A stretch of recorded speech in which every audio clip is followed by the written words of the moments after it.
இன்றைய வேதவசனம் என்னாகமம் 6ஆம் அதிகாரம் 24வது வசனத்தை வாசிக்கும் பொழுது, கர்த்தர் உன்னை ஆசீர்வதித்து உன்னை காக்க கடவர்.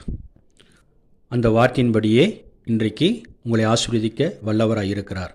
வெறும் கையும் கோலுமாய் போன யாக்கோபை 2 பரிவாரம் உள்ளவனாய் கர்த்தர் அவனை ஆசீர்வதித்தார்.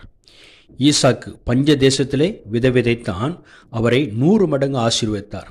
ஆபிரகாமை பார்த்து கர்த்தர் சொன்னார், நான் நிச்சயமாகவே உன்னை ஆசீர்வதித்து உன்னை பெருக பண்ணுவேன்னு சொன்னார். அதே போல ஆபிரகாமை, ஈசாக்கை, யாக்கோபை ஆசீர்வதித்த உங்களையும் உங்கள் குடும்பத்தையும் உங்கள் தொழிலையும் ஊழியத்தையும் ஆசீர்வதித்து காப்பாராக.